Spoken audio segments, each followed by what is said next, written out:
히브리서 1장. 옛날에는 하나님께서 예언자를 통해 우리 조상들에게 여러 가지 방법으로 수없이 말씀하셨습니다. 그러나 이제 마지막 때에는 하나님께서 그의 아들을 통하여 우리에게 말씀하십니다. 하나님께서는 그의 아들을 상속자로 삼으시고 그를 통해 세상을 창조하셨습니다. 그 아들은 하나님의 영광을 나타내며 하나님의 본성을 그대로 보여줍니다. 능력 있는 말씀으로 만물을 붙드시고 사람들의 죄를 깨끗이 하시는 그분은 하늘에 계시는 위대하신 하나님의 오른편에 앉아 계십니다. 그분은 그 어느 천사보다도 위대하시기 때문에 하나님께서는 그에게 천사들보다 더 뛰어난 이름을 주셨습니다. 하나님께서는 천사들 중 어느 누구에게도 다음과 같이 말씀하신 적이 없습니다. 너는 내 아들이다. 오늘 내가 너를 낳았다. 또 이렇게 말씀하시지도 않았습니다. 나는 그의 아버지가 되며 그는 내 아들이 될 것이다. 또 하나님께서 그의 맏아들을 세상으로 보내시며 이렇게 말씀하셨습니다. 하나님의 모든 천사가 그를 경배해야 할 것이다. 천사들에 대해서는 다음과 같이 말씀하셨습니다. 하나님께서 그의 천사들을 바람으로 삼으시고 그의 종들을 불꽃같이 만드셨다. 그러나 아들에 대해서는 하나님, 주님의 보좌는 영원할 것이며 주님의 나라를 공평으로 다스릴 것입니다. 주님께서 옳은 것을 사랑하시고 악한 것을 미워하심으로 하나님께서 함께 다스릴 자로 주님을 선택해서 기름 부으셨습니다. 주님의 하나님께서 그 누구보다도 더 큰 기쁨을 주실 것입니다. 라고 하시고 또 이렇게 말씀하셨습니다. 주님, 이 세상이 처음 시작될 때에 주님께서 땅을 지으시고 주님의 손으로 하늘을 빚으셨습니다. 하늘과 땅은 멸망할 것이지만 주님은 영원할 것이며 그것들은 옷과 같이 낡아지기 때문에 당신께서 그것들을 겉옷처럼 말아 치우실 것입니다. 그것들이 옷처럼 변해도 주님은 결코 변함이 없으시며 주님의 날도 끝나는 일이 없을 것입니다. 하나님께서는 그의 천사들 중 누구에게도 이렇게 말씀하신 적이 없었습니다. 내가 너희의 원수들을 굴복시킬 때까지 내 오른편에 앉아 있어라. 모든 천사들은 하나님을 섬기는 영이며 구원받을 사람들을 돕기 위해 보내신 자들입니다. 2장. 그러므로 우리는 더욱 조심하며 배운 대로 행해야 합니다. 그러면 결코 진리에서 멀어지지 않을 것입니다. 하나님께서 천사들을 통하여 가르쳐 주신 것들 역시 진리입니다. 그것을 따라 살지 않거나 순종하지 않는 사람들은 벌을 받게 될 것입니다. 우리에게 베풀어 주신 구원은 매우 위대한 것입니다. 그렇기 때문에 구원이 중요하지 않은 것처럼 살아간다면 그건 역시 벌을 받게 되는 행동입니다. 구원에 대해서 처음 말씀하신 분이 바로 주님이시며 또한 그의 말씀을 들은 사람들이 이것이 진실이라고 우리에게 증명해 주었습니다. 하나님께서도 기적과 큰 표적과 많은 놀라운 일들을 통하여 우리에게 구원을 가르쳐 주셨습니다. 특히 그의 뜻대로 우리에게 성령의 선물을 나누어 주셔서 구원을 증언해 주셨습니다. 하나님께서는 천사들에게 앞으로 맞이할 새 세상을 다스리라고 하지 않으셨습니다. 성경에도 누군가가 이렇게 말한 것이 기록되어 있습니다. 사람이 무엇이길래 이렇게 중요하게 생각하시며 사람의 아들이 누구이길래 이렇게 귀하게 돌보십니까? 하나님께서는 잠시 동안 그를 천사보다 낮추셨으나 영광과 존귀의 관을 그에게 다시 씌우시고 모든 것을 그의 발 아래 두셨습니다. 하나님께서 모든 것을 그의 발 아래 두시면 그가 다스리지 못할 것이 하나도 없습니다.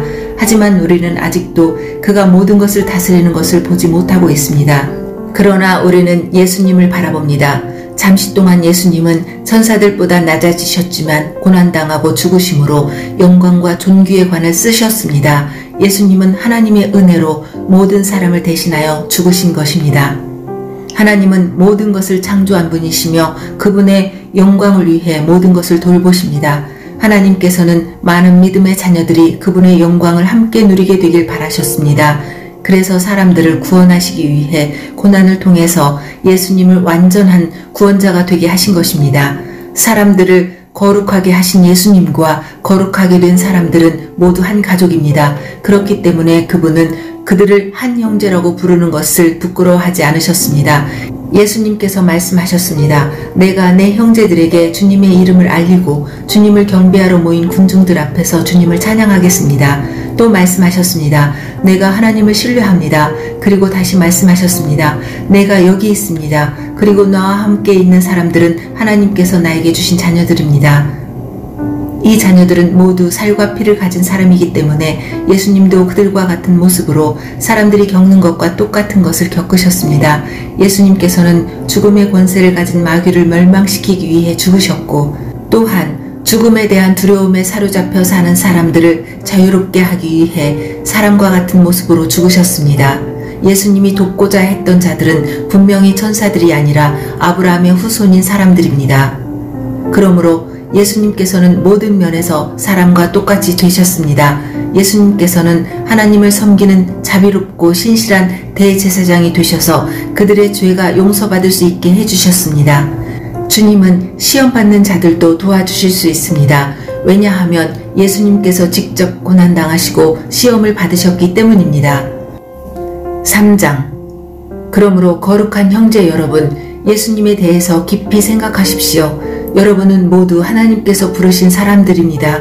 하나님께서 우리에게 보내신 예수님은 우리 믿음의 사도이며 대제사장이 되십니다. 하나님의 집에서 모세가 그분이 바라시는 대로 충성을 다했던 것처럼 예수님도 하나님께 충성하였습니다. 집을 지은 사람이 그 집 자체보다 더 존귀한 것처럼 예수님 역시 모세보다 더 큰 영광을 받으실 분입니다. 어느 집이든지 그 집의 주인이 있듯이 모든 것의 주인은 하나님이십니다. 모세는 하나님의 집에서 종으로 충성하였습니다. 또 그는 하나님께서 앞으로 말씀하시려는 것들을 전하였습니다. 그러나 그리스도는 하나님의 집을 맡은 아들로서 충성하였습니다. 우리가 만일 믿음 위에 굳게 서서 큰 소망을 가진 것을 자랑스럽게 생각한다면 우리는 하나님의 가족입니다. 그러므로 성령님도 이렇게 말씀하셨습니다. 오늘 그가 하시는 말씀에 귀를 기울여라. 이전에 광야에서 하나님을 시험하던 것처럼 고집부리지 마라. 너희 조상들은 광야에서 40년 동안 내가 한 일을 보았다. 그러나 그들은 나를 떠보고 나의 인대를 시험하였다.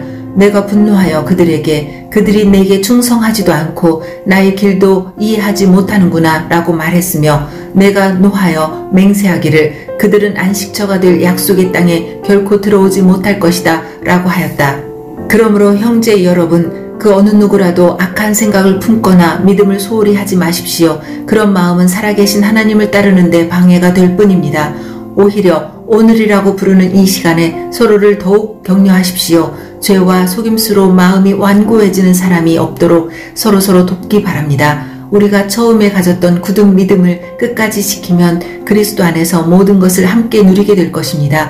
이것이 바로 성경에서 말하고 있는 것입니다. 오늘 그가 하시는 말씀에 귀를 기울여라. 이전에 광야에서 하나님을 시험하던 것처럼 고집을 부리지 마라. 하나님의 음성을 듣고도 따르지 않았던 사람이 누구였습니까? 모세를 따라 이집트에서 나온 사람들이 아니었습니까? 또 하나님께서 40년 동안 누구에게 분노하셨습니까? 죄를 짓고 광야에서 죽어간 자들 아닙니까? 하나님께서 약속의 땅인 안식처에 결코 들어오지 못할 것이라고 누구에게 맹세하여 말씀하셨습니까? 그에게 순종하지 않은 사람들을 두고 하신 말씀이 아닙니까? 우리는 그들이 믿지 않았기 때문에 하나님께서 약속하신 안식처에 들어가지 못했다는 것을 알 수 있습니다. 4장. 이제 하나님의 안식처에 들어갈 수 있는 약속이 아직 우리에게 남아 있습니다.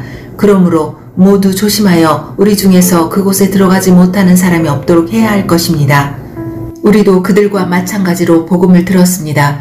다만 그들은 복음을 들을 때에 그 말씀을 믿음으로 받지 않았기 때문에 유익을 얻지 못한 것입니다. 그러나 믿는 우리들은 하나님의 안식에 들어가서 쉴 수 있습니다.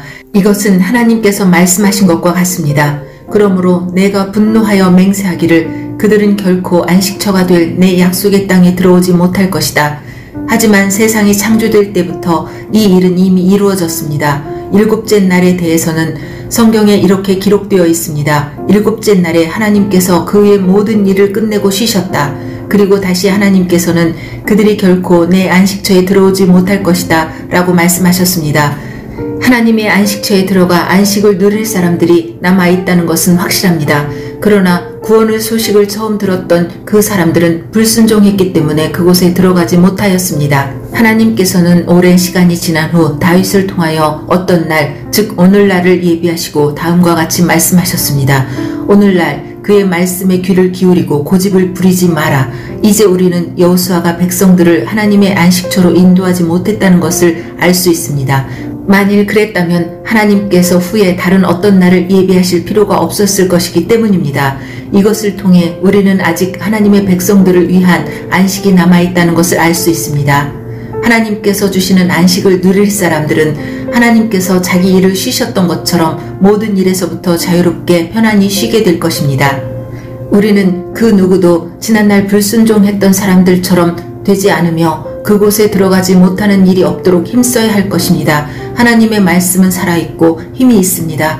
양쪽의 날에 선 칼보다도 더 날카로워서 우리의 혼과 영과 관절과 골수를 쪼개며 마음속에 있는 생각과 감정까지 알아냅니다. 하나님 앞에서 숨길 수 있는 것은 아무것도 없습니다. 모든 것이 다 드러나기 때문에 그분 앞에서 우리의 모든 것을 보여드려야 합니다. 우리에게는 하늘로 올라가신 대제사장이 계십니다. 그분은 바로 하나님의 아들 예수님이십니다. 그렇기 때문에 우리는 우리의 믿음을 굳게 지켜야 합니다. 우리의 대제사장은 우리의 연약한 부분을 알고 계십니다. 이 땅에 계실 때 그분은 우리와 마찬가지로 시험을 받으셨습니다. 그러나 결코 죄를 짓지는 않으셨습니다. 그러므로 하나님의 보좌 앞에 담대하게 나아갑시다. 그곳에는 은혜가 있으며 우리는 때에 따라 우리를 도우시는 자비와 은혜를 받을 수 있습니다. 5장 사람들 가운데서 뽑힌 대제사장은 그들을 위하여 하나님 앞에 서야 하는 일을 맡고 있습니다. 그는 죄를 씻기 위하여 예물과 희생 제물을 바칩니다. 대제사장 역시 약한 사람이기 때문에 잘 알지 못하는 사람들과 잘못을 저지르는 사람들을 너그럽게 대할 수 있는 것입니다. 사람들의 죄를 위하여 희생 제물을 바치는 대제사장도 자신의 죄를 위하여 희생 제물을 바쳐야 합니다. 대제사장이 되는 것은 영광스러운 일이지만 자기 마음대로 될 수 있는 것이 아닙니다. 아론처럼 하나님께 부르심을 받아야 합니다.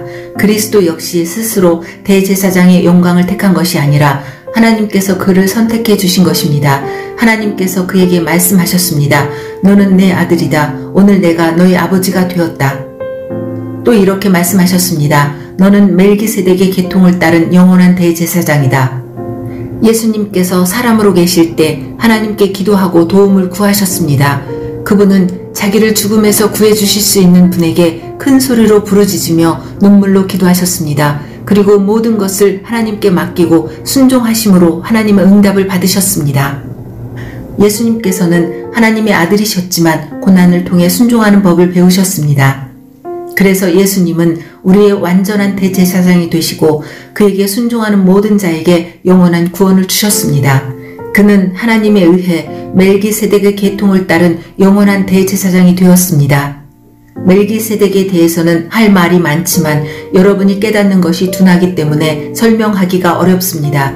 여러분은 믿은 지 오래되었기 때문에 마땅히 선생이 되어야 했습니다. 그러나 여러분은 아직 하나님의 말씀에 대한 기초를 누군가에게 다시 배워야 할 것 같습니다. 여러분은 단단한 음식을 먹을 준비가 되어 있지 않아서 아직은 젖을 먹어야 할 것 같습니다. 젖을 먹는 자는 아직 어린 아기이기 때문에 옳은 말씀에 대해서 알지 못합니다. 단단한 음식은 어른을 위한 것입니다. 그들은 훈련을 통해 선과 악을 구별할 줄 압니다. 6장 그러므로 훌륭하게 자란 어른이 됩시다. 처음 그리스도에 대해 배우던 때로 돌아가서는 안 됩니다. 그때는 죽음에 이르게 하는 행위에서 막 돌아서서 회개하던 때이며 하나님에 대한 신앙의 기초를 닦던 때였습니다. 세례와 안수와 죽은 자의 부활과 영원한 심판에 관한 기초를 다시 닦지는 마십시오. 하나님께서 허락하시면 우리는 어른으로 성장할 수 있습니다. 변화된 새 생활로 다시 돌아오지 못하는 사람들도 있습니다. 그들은 한때 하나님의 빛 가운데 살았고 하늘의 은사를 맛보며 성령을 경험한 사람들이었습니다. 하나님의 선한 말씀과 앞으로 올 새로운 세상의 능력도 받았습니다. 그런데 그들이 그리스도를 떠나버렸습니다. 이들을 다시 돌이킬 수 있는 방법은 없습니다. 왜냐하면 그들은 하나님의 아들을 다시 십자가에 못 박고 사람들 앞에서 욕되게 했기 때문입니다. 어떤 사람들은 많은 비를 흡수하는 땅과 같습니다. 그런 땅은 좋은 열매를 맺어 하나님께 복을 받습니다. 반면 가시와 엉겅퀴가 많이 자라나 쓸모없는 땅과 같은 사람들도 있습니다.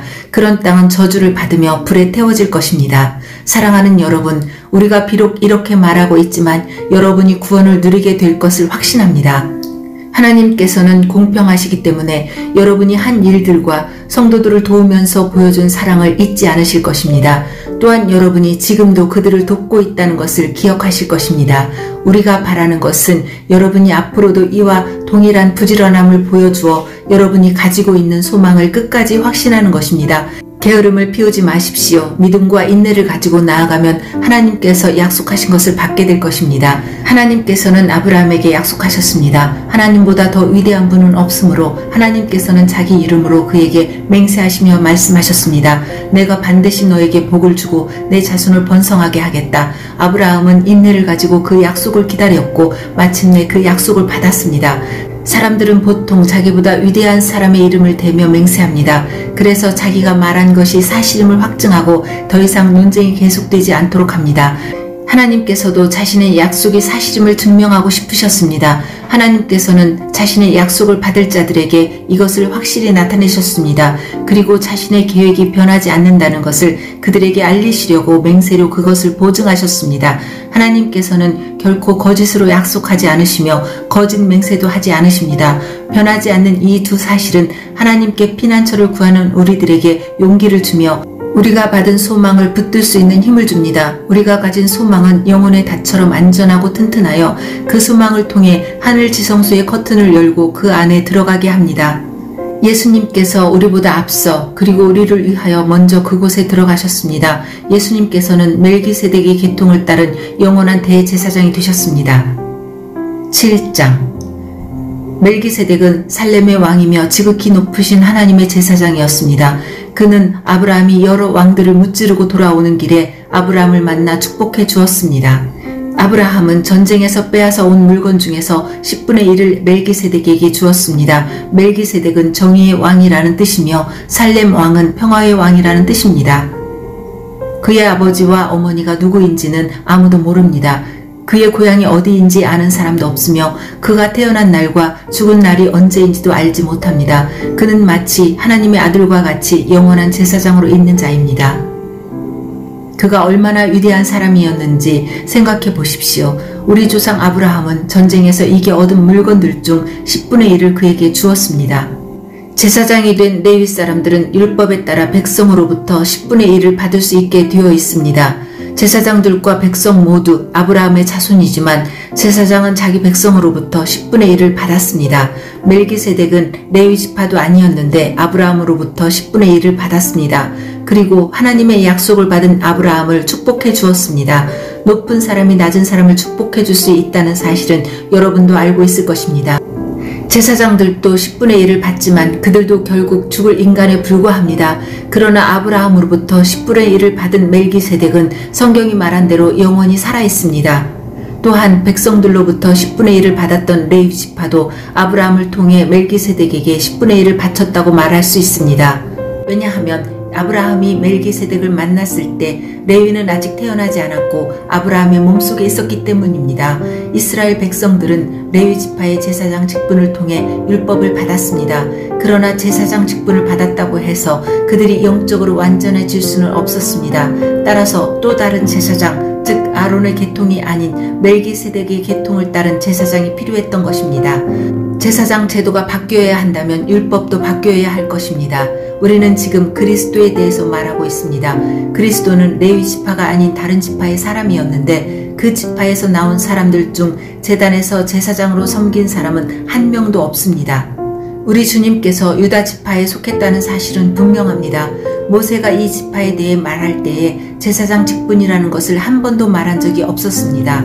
멜기세덱과 같은 또 다른 제사장이 오신 것을 보면 이제 더 분명해지는 것 같습니다. 그분은 인간의 법과 규칙에 따라 제사장이 되신 것이 아니고 영원한 생명의 능력으로 제사장이 되셨습니다. 성경에 그분에 대해 이렇게 기록되어 있습니다. 너는 멜기세덱의 계통을 따른 영원한 제사장이다. 옛 계명은 약하고 쓸모가 없으므로 이제 폐지되었습니다. 모세의 율법으로는 아무것도 완전하게 할 수 없습니다. 그러나 이제 우리는 더 나은 소망을 받았고 이 소망을 통해 하나님께 가까이 나아갈 수 있습니다. 예수님을 대제사장으로 세우실 때에 하나님께서 맹세하셨습니다. 다른 사람들이 제사장이 될 때에는 그런 맹세를 하지 않으셨습니다. 그러나 그리스도는 하나님의 맹세로 제사장이 되셨습니다. 주님께서 너는 영원한 제사장이다 라고 약속하셨으니 그 마음을 결코 바꾸지 않으실 것이다. 예수님께서 하나님과 그 백성 사이에 더 좋은 약속이 보증이 되셨다는 뜻입니다.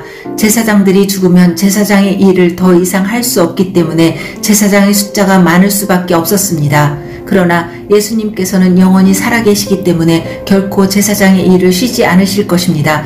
그러므로 예수님은 자기를 통해 하나님께 나오는 자들을 완전히 구원하실 수 있습니다. 예수님은 항상 살아계셔서 하나님께 나오는 자들을 돕고 계시기 때문입니다. 예수님이야말로 우리에게 진정으로 필요한 대제사장이십니다. 예수님께서는 거룩하고 죄가 없으시며 흠이 없고 죄인들과 구별되는 하늘보다 높은 곳에 계신 분입니다. 그분은 다른 제사장들과는 다릅니다. 그들은 매일 제사를 드려야 합니다. 먼저 자신의 죄를 위하여, 다음은 백성의 죄를 위하여 희생 제물을 바칩니다. 그러나 그리스도는 그럴 필요가 없으십니다. 예수님께서는 자기 자신을 희생 제물로 드려서 단 한 번에 그 일을 끝내셨기 때문입니다. 율법은 약점을 가진 사람들을 제사장으로 세웠습니다. 그러나 하나님의 아들이신 예수님께서는 하나님의 맹세하심을 통해 영원토록 완전한 대제사장이 되셨습니다. 8장. 지금까지 우리가 말한 것의 요점은 하늘에 계신 하나님의 오른쪽에 앉아 계신 대제사장이 우리와 함께 있다는 것입니다.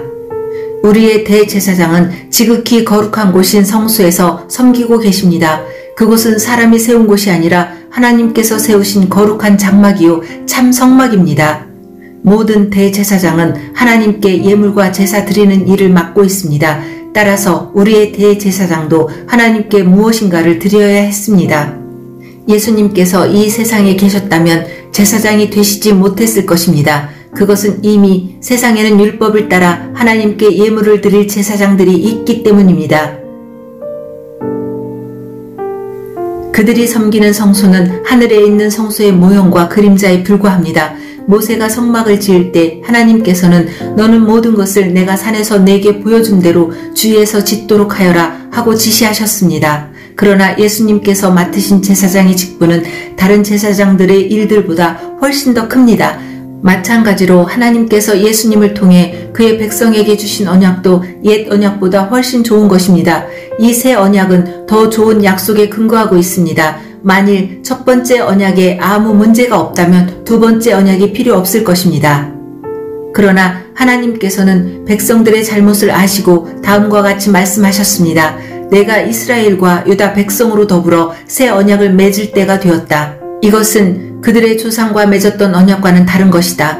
그때는 내가 그들을 내 손으로 붙들고 이집트에서 인도해 낼 때였다. 그러나 그들은 나와 맺은 언약을 깨뜨렸고 나도 그들을 저버렸다. 나중에 내가 다시 이스라엘 백성과 함께 새 언약을 맺을 것이다. 내가 나의 가르침을 그들의 마음속에 새기고 그들의 가슴에 기록할 것이다. 나는 그들의 하나님이 되고 그들은 내 백성이 될 것이다.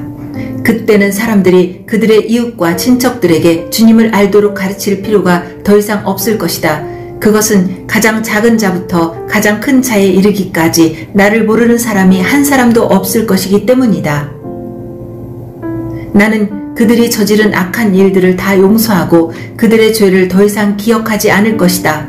하나님께서는 이것을 새 언약이라 부르시고 첫 번째 언약은 옛 언약으로 돌리셨습니다. 낡고 오래된 것은 사라지게 마련입니다. 9장. 첫 번째 언약에도 예배 규칙이 있었으며 또한 예배를 위해 사람이 만든 장소도 있었습니다. 먼저 성막이 세워졌습니다. 성막의 앞부분은 성소라 불렀습니다. 그곳에는 촛대와 빵이 놓여있는 상이 있었는데 하나님을 위해 거룩하게 예비된 것이었습니다. 휘장으로 가려진 성소 안쪽에는 지성수로가 하는 작은 방이 있었습니다. 그곳에는 향을 피우는 금제단과 금으로 입혀진 법궤가 놓여 있었습니다. 법궤 안에는 만나를 담은 금 항아리와 아론의 쌍난 지팡이 그리고 옛 언약이 새겨진 돌판이 들어 있었습니다. 법궤 위에는 하나님의 영광을 나타내는 날개에 달린 생물인 그룹들이 날개로 뚜껑을 덮고 있었습니다. 그러나 지금 이런 것들에 대해서 일일이 다 말할 수는 없습니다. 이 모든 것이 성막 안에 준비되어 있어서 제사장들은 언제나 첫 번째 방에 들어가 예배를 드렸습니다. 그러나 두 번째 방에는 오직 대제사장만이 1년에 한 번 들어갈 수 있었습니다. 또 제사장도 피 없이는 결코 그곳에 들어갈 수 없었습니다. 그는 그 피를 자기 자신과 백성의 죄를 위해 하나님께 드렸습니다. 이것은 그들이 모르고 지은 죄를 위하여 드리는 것입니다. 성령은 이것을 통해 옛 성막 제도가 그대로 남아있을 때는 지성소로 들어가는 길이 아직 열려있지 않다는 것을 보여주셨습니다. 이것은 현재를 위한 비유입니다. 예물과 제사로는 예배드리는 자의 마음속까지 깨끗하게 할 수 없습니다. 이것은 단지 먹고 마시고 여러가지 몸을 씻는 등의 예식으로서 하나님의 새 법이 올 때까지만 적용되는 것입니다. 그러나 그리스도께서는 지금 우리가 가지고 있는 좋은 것들의 대제사장으로 오셨습니다. 그는 더 크고 완전한 성막에 들어가셨습니다. 그것은 사람의 손으로 지은 것도 아니며 이 세상에 속한 것도 아닙니다. 그리스도는 단 한 번 지성소로 들어가셨습니다. 그분은 염소나 송아지의 피가 아닌 자신의 피를 가지고 지성소로 들어가셔서 우리를 죄에서 완전히 자유롭게 해주셨습니다. 염소와 황소의 피와 암소의 죄를 부정한 사람에게 뿌리면 그 육체를 다시 깨끗하게 할 수 있습니다. 그렇다면 영원하신 성령을 통해 하나님께 자기 자신을 완전한 제물로 드린 그리스도의 피는 어떻겠습니까? 그의 피는 죽음에 이르게 하는 행동에서 우리 마음을 깨끗하게 하고 살아계신 하나님을 섬기는데 부족함이 없도록 할 것입니다. 그러므로 그리스도께서 새 언약의 중보자가 되셨습니다. 이제 하나님께 부르심을 받은 자들은 하나님께서 약속하신 영원한 복을 받을 수 있게 되었습니다. 옛 언약 아래에서 살던 사람들을 죄로부터 자유롭게 하기 위하여 그리스도께서 죽으셨기 때문에 사람들이 그 축복을 누릴 수 있게 된 것입니다. 유언이 효력을 나타내려면 그 유언을 쓴 사람이 죽었다는 사실이 증명되어야 합니다. 그 사람이 살아있는 한 유언은 아무 쓸모가 없습니다. 오직 죽은 후에만 쓸모가 있는 것입니다. 이처럼 옛 언약도 죽음을 나타내는 피 없이 세운 것이 아닙니다. 모세는 백성들에게 율법에 적힌 모든 계명을 말해 주었습니다. 그리고 송아지의 피를 물과 함께 섞은 다음 붉은 양털과 우슬초에 적셔서 율법책과 백성들에게 뿌렸습니다. 그리고 이것은 하나님께서 여러분에게 순종하라고 명령하신 언약의 피입니다. 라고 말했습니다. 모세는 성막과 예배에 쓰이는 모든 물건에도 그런 방법으로 피를 뿌렸습니다. 율법은 거의 모든 것이 피로써 깨끗해지며 피 흘림이 없으면 죄의 용서도 없다고 말합니다. 하늘에 있는 참된 것들을 모방한 이 땅의 모형은 동물의 피로 깨끗해져야 합니다. 그러나 하늘에 있는 것들은 더 좋은 제물이 필요합니다.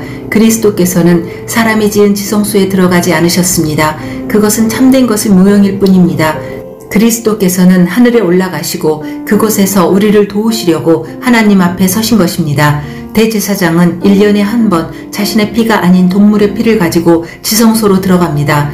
그렇다고 그리스도께서 자신을 제물로 드리기 위해 매번 하늘로 올라가신 것은 아닙니다. 만일 그래야 한다면 그리스도께서 세상이 창조되었을 때부터 고난을 자주 받으셔야 했을 것입니다.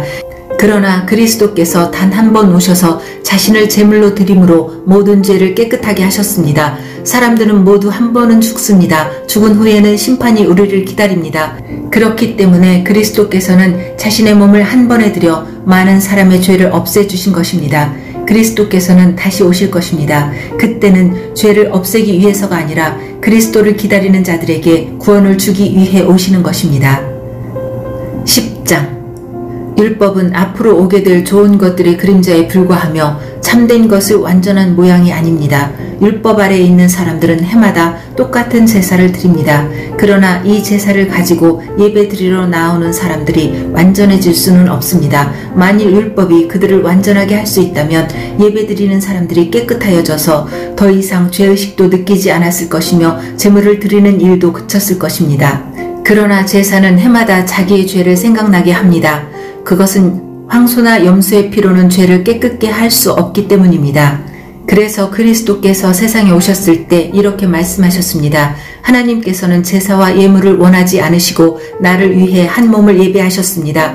또한 태워드리는 제사인 번제와 죄를 씻는 제사인 속죄제도 기뻐하지 않으십니다. 그때 내가 말하기를 하나님 보십시오. 나에 관해 율법책에 기록된 대로 하나님께서 내게 원하시는 일을 하러 왔습니다. 이 말씀에서 그리스도는 먼저 하나님께서는 제사와 예물을 기뻐하지 않으시고 번제와 속죄제도 원하지 않으신다고 하셨습니다. 이런 것들은 율법이 명령하는 제사들입니다. 그리고 나서 내가 왔습니다. 하나님께서 원하시는 일을 하려고 왔습니다. 라고 말합니다. 즉 하나님께서는 새로운 제도를 세우시려고 첫 번째 제사 제도를 폐지하신 것입니다. 예수 그리스도는 하나님께서 원하시는 일을 하셨습니다. 우리는 예수 그리스도께서 단번에 몸을 들이신 제사를 통해 거룩함을 입었습니다. 제사장들은 매일 제단 앞에 서서 맡은 일을 행합니다. 그러나 그 제사들은 죄를 없애지 못합니다. 그리스도께서는 죄를 위해 단 한 번의 제사를 드리시고 하나님 오른쪽에 앉으셨습니다. 그리스도는 원수들이 그의 발 앞에 무릎 꿇을 때까지 그곳에서 기다리고 계십니다. 한 번의 제사로 그는 거룩하게 된 자들을 영원히 완전하게 하셨습니다. 성령께서 또한 우리에게 이것에 관해 말씀하십니다. 나중에 내가 다시 이스라엘 백성과 함께 새 언약을 맺을 것이다. 내가 나의 가르침을 그들의 마음속에 새기고 그들의 가슴에 기록할 것이다.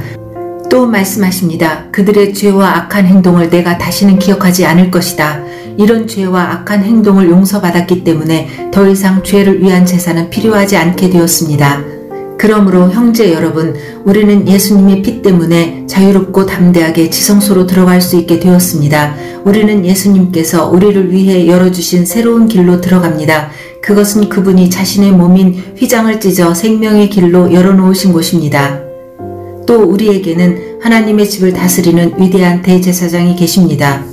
그러니 진실한 마음과 확실한 믿음을 가지고 하나님께 가까이 나아갑시다. 우리는 죄책감에서 깨끗해지고 자유로워졌으며 맑은 물로 몸이 씻겨졌습니다. 하나님께서는 약속하신 것을 지키시는 신실한 분이시니 우리가 고백한 소망을 굳게 붙듭시다. 서로 돌아보고 사랑을 베풀며 선한 행동을 하도록 격려합시다. 어떤 사람들이 하는 것처럼 교회의 모임에 빠져서는 안 됩니다. 그 날이 가까이 다가오는 것을 볼수록 함께 만나며 서로를 격려해야 할 것입니다. 만일 우리가 진리를 알게 된 후에도 일부러 계속 죄를 짓는다면 그 죄를 씻을 제사는 없습니다. 거기에는 오직 심판을 기다리는 두려움과 하나님을 거역하며 사는 자들을 태워 없앨 크고 무서운 불만 있을 뿐입니다. 모세의 율법에 순종하지 않고 그것을 어긴 사람들도 두세 명의 증인이 있으면 사형을 받았습니다. 그렇다면 하나님의 아들을 공경하지 않는 사람들은 어떻겠습니까? 그들은 자기를 거룩하게 한 언약의 피를 별것 아닌 것으로 여기며 은혜의 성령을 욕되게 하였습니다. 따라서 그들은 더 큰 벌을 받게 될 것입니다. 우리는 하나님께서 잘못을 행하는 자들을 벌하고 그 죄대로 갚아주겠다고 말씀하신 것을 알고 있습니다. 또한 주님께서 그의 백성을 심판하실 것이다 라는 말씀도 하셨습니다. 살아계신 하나님께서 심판하시는 대상이 된다는 것은 정말 무서운 일입니다. 여러분이 처음 진리의 말씀을 배우던 때를 기억해 보십시오. 많은 어려움들이 있었지만 여러분은 꿋꿋이 이겨냈습니다. 때때로 사람들 앞에서 모욕을 당하며 핍박을 받기도 했고 그런 고난을 받는 사람들과 친구가 되기도 하였습니다. 옥에 갇힌 자들을 도와주고 여러분이 가진 것을 빼앗겨도 기뻐하였습니다. 그렇게 할 수 있었던 것은 여러분이 더 좋고 영원한 것이 있다는 것을 알고 있었기 때문입니다. 그러므로 이전에 가졌던 용기를 잃어버리지 마십시오. 더 큰 보상이 여러분을 기다리고 있습니다. 인내를 가지고 하나님께서 원하시는 일을 해서 그분께서 약속하신 것을 받으시기 바랍니다. 조금만 있으면 오시기로 한 그분이 오실 것이며 결코 늦지 않으실 것이다. 나와 함께 의롭게 산 사람들은 믿음 때문에 생명을 누릴 것이다. 그러나 믿음에서 뒤로 물러난 사람들을 내가 기뻐하지 않겠다. 우리는 뒤로 물러나 하나님께 버림을 받을 사람들이 아닙니다. 우리는 믿음으로 구원함을 받을 사람들입니다. 11장 믿음은 우리가 바라는 것들에 대해서 확신하는 것입니다. 또한 보이지는 않지만 그것이 사실임을 아는 것입니다. 옛날 사람들도 믿음으로 인정받았습니다. 믿음을 통해 우리는 이 세상 모든 것이 하나님의 말씀으로 창조되었다는 것을 이해합니다. 이것은 우리가 보고 있는 것들이 보이지 않는 어떤 것으로 만들어졌다는 것을 말합니다. 아벨은 믿음으로 가인보다 하나님께 더 나은 제사를 드렸습니다. 하나님께서는 아벨이 드린 제사를 기뻐 받으시고 그를 의인이라 부르셨습니다.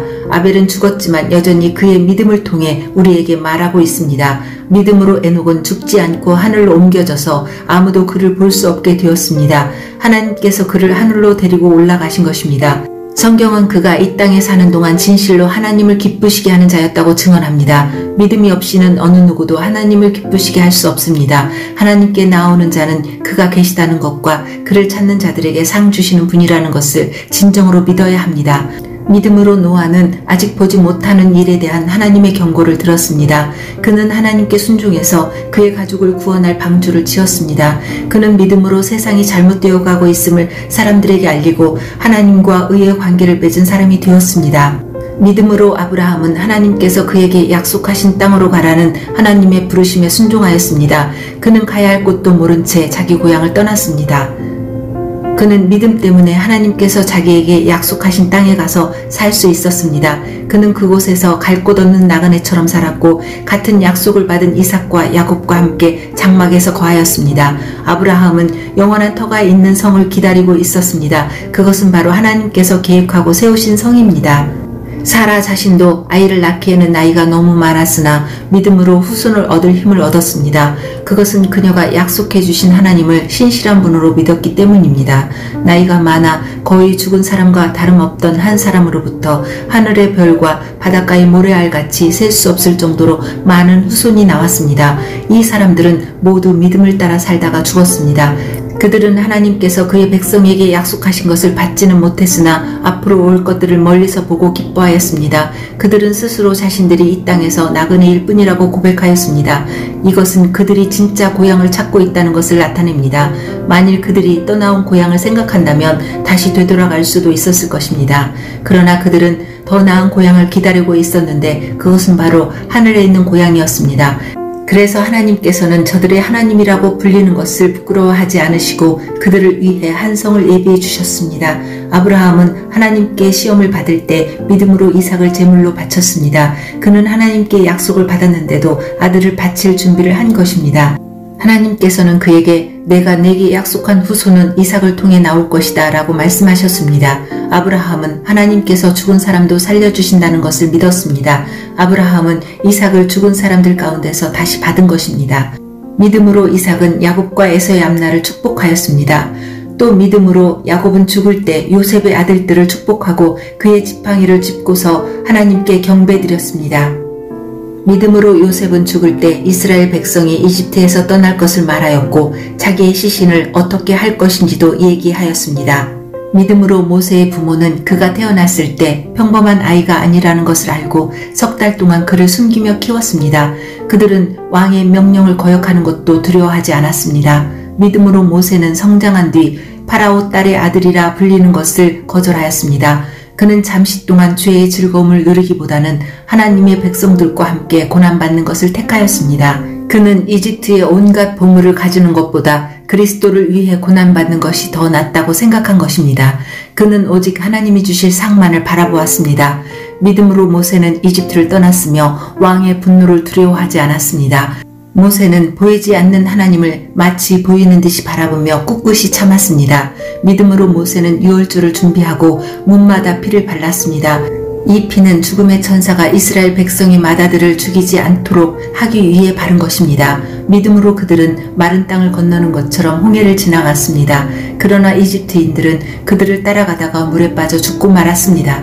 믿음으로 이스라엘 백성들이 여리고성 주위를 7일 동안 돌자 성은 무너졌습니다. 믿음으로 기생 라합은 정탐꾼들을 잘 대접하여 하나님께 순종하지 않은 자들이 죽임을 당할 때 구원을 받았습니다. 더 많은 이야기가 필요합니까? 기드온, 바락, 삼손, 입다, 다윗, 사무엘 그리고 다른 예언자들을 다 말하려면 시간이 모자랄 것입니다. 그들은 믿음으로 나라들을 정복하고 옳은 일을 하였으며 하나님께서 약속하신 것들을 받았고 사자의 입을 막았습니다. 또 큰 불을 막아내며 칼날을 피하였습니다. 그들은 약한 데서 강해졌으며 전쟁터에서는 용감해져서 적들을 무찔렀습니다. 여자들은 죽은 가족이 다시 살아나는 것을 보았습니다. 또 어떤 이들은 죽은 후에 더 나은 삶으로 부활할 것을 생각하면서 고문을 당하고 풀려나는 것을 거절하기도 하였습니다. 어떤 이들은 조롱을 받으며 매를 맞았습니다. 어떤 이들은 묶인 채로 감옥에 끌려갔습니다. 그들은 돌에 맞아 죽었고 몸이 반으로 잘리기도 하였으며 칼에 찔려 죽기도 하였습니다. 양과 염소 가죽을 두르고 가난과 고난과 학대를 견뎌야 했습니다. 그들에게 세상은 아무런 가치가 없었습니다. 그들은 광야와 산과 동굴과 땅굴에서 살았습니다. 이 사람들은 모두 믿음으로 이름이 알려진 자들입니다. 그러나 그들 중 어느 누구도 하나님께서 약속하신 것을 받지는 못하였습니다. 그것은 하나님께서 우리에게 더 좋은 것을 예비하시고 그들이 우리와 함께 완전해지도록 하셨기 때문입니다. 12장. 우리에게는 이렇게 많은 믿음의 증인들이 있습니다. 그들의 삶은 우리에게 믿음이 무엇인지 말해주고 있습니다. 그러므로 포기하지 말고 우리 앞에 있는 경주를 열심히 합시다. 우리의 삶 속에서 방해가 되는 것들은 다 없애버리고 우리를 쉽게 올가매는 죄를 벗어버립시다. 우리 믿음의 시작이며 또 믿음을 완전하게 하시는 주님만을 바라봅시다. 예수님께서는 십자가에서 돌아가실 때 아무것도 아닌 것처럼 모든 부끄러움을 참아내셨습니다. 예수님께서는 하나님께서 예배해 두신 기쁨을 기대하셨기 때문에 그렇게 하실 수 있었던 것입니다. 이제 그분은 하나님 보좌의 오른편에 앉아 계십니다. 예수님을 생각하십시오. 예수님께서는 죄인들이 그를 미워해서 악한 일을 할 때에도 묵묵히 참으셨습니다. 지칠 때라도 낙심하지 말고 예수님의 본을 따르기 바랍니다. 여러분은 죄에 맞서 싸우고 있지만 아직 죽을 정도까지 싸워보지는 않았습니다. 여러분은 하나님께서 그의 아들을 격려하듯이 말씀해 주신 것을 잊었습니까? 내 아들아, 주의 훈계를 가볍게 여기지 말고 주님께서 너를 꾸짖으실 때 낙심하지 마라. 주님께서는 사랑하는 자에게 벌을 주시고 그의 아들로 받아들인 자들을 채찍질하신다. 따라서 여러분이 받는 고난을 아버지의 훈계로 알고 견디십시오. 하나님께서는 아버지가 자기 아들에게 벌 주듯이 여러분을 대하시는 것입니다. 아들을 훈계하지 않는 아버지는 어디에도 없습니다. 아들이면 훈계를 받게 마련입니다. 만일 여러분에게 아무 훈계가 없다면 여러분은 사생아이며 참 아들이 아닙니다. 우리는 이 땅에서 모두 육체의 아버지가 있습니다. 그 아버지가 우리를 훈계한다 해도 공경하는데 하물며 영의 아버지의 훈계를 받아들여야 하는 것은 말할 필요도 없지 않습니까? 그렇게 할 때 우리는 생명을 받게 되는 것입니다. 이 땅에서의 아버지는 그들이 가장 좋다고 생각하는 대로 우리를 벌합니다. 그러나 하나님께서는 우리가 그분의 거룩하심을 닮게 하기 위해 벌하십니다. 훈계를 받는 바로 그때에는 즐거움이 없고 고통스럽습니다. 그러나 그 후에 그 훈계 때문에 더 나은 사람이 된다면 우리에게 평안이 있을 것입니다. 왜냐하면 우리가 올바른 길 안에서 살아가게 되었기 때문입니다. 여러분은 피곤한 손과 연약한 무릎을 강하게 하여 일어나십시오. 올바른 길을 가십시오. 그러면 다리 저는 사람이 절뚝거리지 않고 고침을 받게 될 것입니다. 모든 사람과 사이좋게 지내며 거룩하게 사십시오. 만일 삶이 거룩하지 못하다면 결코 주님을 만나지 못할 것입니다. 아무도 하나님의 은혜를 놓치지 않도록 주의하시기 바랍니다. 여러분 가운데 쓴뿌리와 같은 사람들이 생겨나지 못하게 하십시오. 그런 사람은 많은 사람을 괴롭히거나 더럽힙니다. 성적인 죄를 범하지 말며 에서처럼 하나님을 생각지 않는 사람이 없도록 하십시오. 에서는 맏아들로서 아버지의 모든 것을 다 받을 수 있었지만 한 그릇에 먹을 것을 위하여 맏아들의 특권을 팔고 말았습니다. 여러분도 알다시피 에서는 그 후에 아버지의 축복을 받기 위해 울면서 부탁했지만 거절당했으며 회개할 기회를 얻지 못했습니다. 여러분이 도착할 곳은 손으로 만질 수 있거나 불이 타오르는 산도 아니고 어둠과 슬픔과 폭풍이 일어나는 산도 아닙니다. 또한 나팔소리와 음성이 들려오는 산도 아닙니다. 이스라엘 백성이 산에서 들려오는 음성을 들었을 때 그들은 더 이상 하나님께서 말씀하시지 않도록 부탁했습니다. 그들은 누구든지 심지어 짐승이라도 이 산에 닿으면 돌로 쳐서 죽임을 당할 것이다 라는 하나님의 명령을 감당할 수 없었습니다. 그 광경이 너무나 무서워 모세조차도 두렵고 떨린다고 말하였습니다. 그러나 여러분은 시온산에 이르렀으며 살아계신 하나님의 성 하늘의 예루살렘에 이르렀습니다. 이곳은 수많은 천사들이 기뻐하며 함께 모여있는 곳입니다. 또 하늘에 이름이 기록된 맏아들의 모임이 열리는 곳이며 모든 사람의 심판자이신 하나님께서 계신 곳입니다. 그리고 완전하게 된 의인들의 영혼이 거하는 곳이기도 합니다. 여러분은 그 백성들에게 하나님의 새 언약을 가져다 주신 예수님께서 계신 곳에 왔습니다. 여러분은 아벨의 피보다 더 나은 소식을 전해준 그리스도의 피에 가까이 나아온 것입니다. 여러분은 하나님께서 말씀하실 때 거역하지 마십시오. 옛 선조들은 땅에서 모세를 통해 경고를 받고도 순종하지 않다가 벌을 받았습니다. 이제는 하나님께서 하늘로부터 우리에게 경고하시는데 우리가 그 말씀을 듣지 않는다면 어떻게 되겠습니까? 예전에는 그 소리가 땅을 흔들었지만 이제는 땅뿐만 아니라 하늘까지도 다시 한번 흔들어 놓겠다고 하나님께서 약속하셨습니다. 다시 한번이라는 말은 흔들릴 수 있는 것들은 모조리 없애버리시겠다는 뜻이기도 합니다. 이것은 흔들리지 않는 것들만을 남기려는 것입니다. 우리가 흔들리지 않는 나라를 가졌으니 감사드립시다. 하나님을 기쁘시게 하며 경건함과 두려움으로 그분께 예배드립시다. 우리 하나님은 모든 것을 태워버리는 불과 같은 분이십니다. 13장 그리스도 안에서 한 형제로 서로서로 사랑하십시오. 나그네를 대접하는 일을 잊지 말기 바랍니다.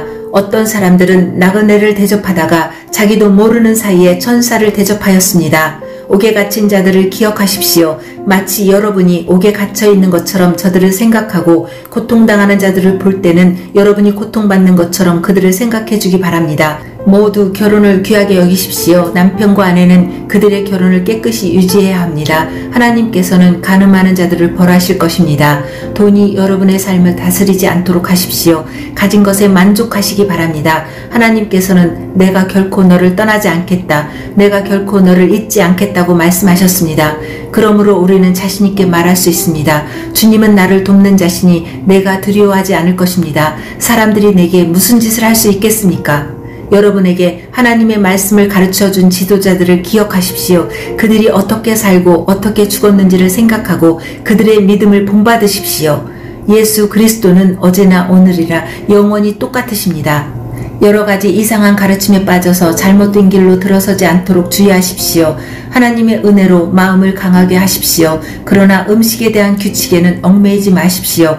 그런 규정은 아무 도움이 되지 않습니다. 우리에게 제단이 있습니다. 그러나 성막에서 섬기는 제사장들이 제사드린 것을 먹을 수는 없습니다. 대제사장은 죄를 없애기 위해 지성소 안으로 동물의 피를 가지고 들어가서 그것을 바칩니다. 그러나 그 동물의 시체는 성막 바깥에서 불사릅니다. 이와 같이 예수님도 성문 밖에서 고난을 당하셨습니다. 예수님께서는 자기 피로 그의 백성들을 거룩하게 하려고 죽으셨습니다. 그러므로 우리도 성문 밖에 계신 주님께 나아가서 그분이 당하신 수치를 함께 겪읍시다. 이 땅에는 영원한 성이 없으며 우리는 앞으로 다가올 성을 찾고 있습니다. 그러므로 예수님을 통하여 항상 하나님께 찬양의 제사를 드립시다. 이는 그분의 이름을 증언하는 우리 입술의 열매입니다. 다른 사람들에게 선을 베푸는 일을 잊지 마십시오. 여러분이 가진 것을 서로 나누시기 바랍니다. 이러한 행동은 하나님을 기쁘시게 하는 제사입니다. 여러분을 인도하는 지도자들에게 순종하고 그들의 권위를 존중하십시오. 그들은 여러분의 영혼을 책임진 자들이기에 여러분을 주위에서 살피고 있습니다. 그들이 이 일을 괴로워하지 않고 즐거운 마음으로 할 수 있도록 해주십시오. 그들의 일을 힘들게 하는 것은 여러분에게 아무 도움이 되지 않습니다. 우리를 위해 기도해 주십시오. 우리는 모든 일을 선하게 하려고 하므로 우리가 선한 양심을 갖고 있다는 것을 확신합니다. 하나님께서 빨리 저를 여러분에게 보내주시도록 기도해 주십시오. 평화의 하나님께서 양들의 큰 목자이신 우리 주 예수님을 죽음에서 살리셨습니다. 하나님께서는 예수님의 보혈로 자기 백성과 영원한 언약을 맺으셨습니다. 바로 이 하나님께서 여러분에게 필요한 모든 좋은 것들을 내려주셔서 여러분이 하나님의 일을 잘 할 수 있게 되기를 바랍니다. 또 예수 그리스도를 통해 우리 안에서 그의 기뻐하시는 뜻이 이루어지기를 기도합니다. 예수 그리스도께 길이길이 영광이 있을 것입니다. 아멘. 형제 여러분, 몇 마디에 불과한 짧은 편지이지만 여러분을 격려하고자 쓴 글이라는 것을 명심하십시오. 우리 형제 디모데가 감옥에서 풀려나왔습니다. 그가 도착하면 여러분을 만나러 함께 가겠습니다. 여러분의 지도자들과 모든 성도들에게 안부를 전합니다. 이탈리아에서 온 사람들이 여러분에게 안부를 전합니다. 하나님의 은혜가 여러분 모두에게 늘 함께하기를 기도합니다.